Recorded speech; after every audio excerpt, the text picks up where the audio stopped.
Okay, we'll go ahead and get started and open up to your questions. Sean, you use the term complementary football a lot. How close to complementary football was that? Yeah, I thought it was a good example of complementary football in a lot of ways. Obviously we had the shift of momentum that I thought we rebounded from when they got on the board with the long pass play screen and then the kickoff, the ensuing kickoff afterwards, which I think at the end of the day, if we learn from it, will be good for us also. Sean, Josh had mentioned what an emotionally challenging week it was for Brian, understandably so. To see the way that the offense responded today and kind of went out and played for him, Dion mentioned after the game that they sort of dedicated this game to Brian. What was it like to be around Brian during the week and what he went through, and then to see the team respond that way? Yeah, it's a tragic situation, obviously, when someone loses someone else in their family, and just thankful for the togetherness of our football team and the way that they supported Brian, and our hearts go out to Brian and his family, of course. Sean, I asked a couple of guys this question. At the end of the half there, you got a 10-point lead. A lot of teams would just take the knee and get to halftime. Just talk about the aggressiveness that you guys showed there and just the confidence you have in your offense to do what it did.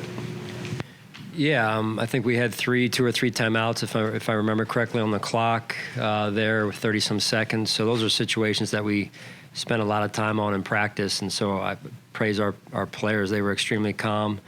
I thought Josh really got into a good rhythm, and then with 6 seconds left, that's a situation we've been in before as well. So felt like it was the right decision to take one more play and then go kick the field goal and execute it at a high level. Yeah, guys mentioned you talk about double dipping, trying to score and then get one to start the second half. That's a pretty good drive to start the second half. Yeah, impressive. That's 2 weeks in a row we came out that way in the second half.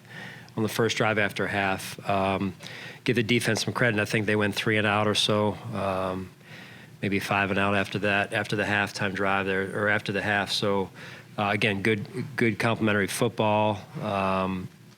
Efficient and executed at a high level on offense as well. You were on the right side of that equation today, but as a defensive mind, when an offense is able to go 17 plays, 93 yards, how much does that just kind of take the wind out of a defense? Yeah, you said it, the wind. That was a big drive because we were pinned down in there, and the wind was in our face. And I thought the offense did a phenomenal job of getting us some momentum early in that drive, and then we just stayed in great rhythm, like you said. Sean, you put emphasis on creating turnovers. It's paid off these last couple of weeks. How exciting is that for you as a coach to see something you emphasized show up on the field 2 weeks in a row here? Yeah, the defense, the coaches do a great job. I thought the defensive game plan was really good, and Leslie and his staff and the players executed, and that is something that we try and emphasize, and usually if you emphasize it, you eventually get it, and so we got to continue to do that. Sanders and Josh Allen go out there and get 2 touchdowns. How was it for you to see their chemistry grow? Yeah, again, Emmanuel, I think Josh hit Gabe on the 3rd and long of the first series, right over the middle there a little bit, and then Emmanuel showed up for him as well, and it's good to see the ball being spread around and again efficient football being played right there. If you're going the other way before halftime, do you think you go for the field goal there? I don't know. I didn't know how bad the wind was coming the other way. Yeah, it was inconsistent. It was definitely in your face going that direction, but it was inconsistent. Again, that's why we have the quarterback we do, a guy that can drive the ball into the wind, like you saw him do after half there. What did you see from him this week in terms of, you won by 5 touchdowns last week, but a lot of the guys had mentioned that they couldn't enjoy it because they know that there's a lot of work to be done. What did you see from Josh heading into this week? Or today? Yeah, well, I just felt overall, listen, not every play is going to go for a touchdown. And, there's good defenses, there's good teams in this league. And so we all want it to be perfect. That's what we work so hard for during the week, Josh included. But the reality of it is it's not always going to be perfect. And I think he really just played a little bit more free today and executed again at a high level, which I think there's give and take there with plays being called. I thought we were able to run the ball at times in there, which was good, and so it was a good, I don't want to call it balance, but it was a good moderation of things, if you will. Josh kind of called himself out this week when he spoke to us Wednesday. I mean, I don't know if it was warranted, but he did. So for him to come out and play the way he did, what does that say to you about his moxie, maybe? Yeah, well, there's no one that's harder on themselves than Josh is on himself, and I think that says a lot about who he is as a leader, and yet at the same time, he continues to learn. The playing field. Deputies, please clear the playing field. He continues to learn, right, and grow in year 4. So that's what we have to continue to do, is continue to grow as a football team and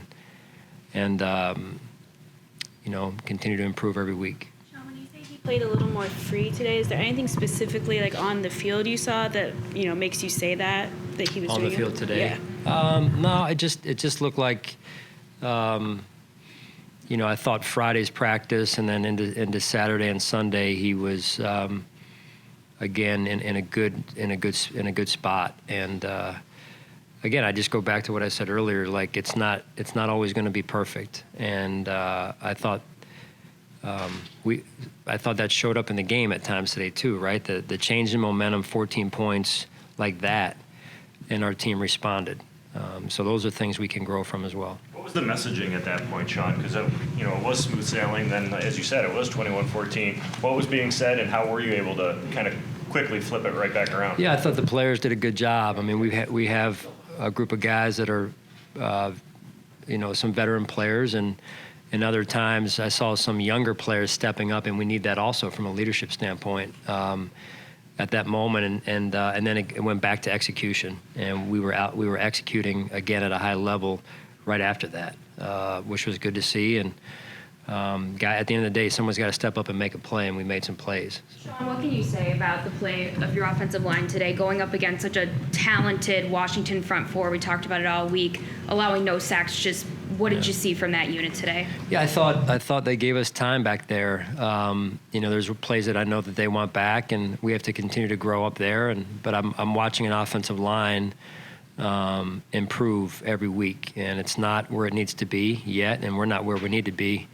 I'm not where I need to be, and so just embracing that. Hey, let's go back to work. Let's put on the blue jeans and the hard hat and go back to work and earn it. And I thought they did a good job today. Anything serious on Jordan's injury? I don't know yet. Yeah, don't know. I'll probably know more tomorrow or the next day.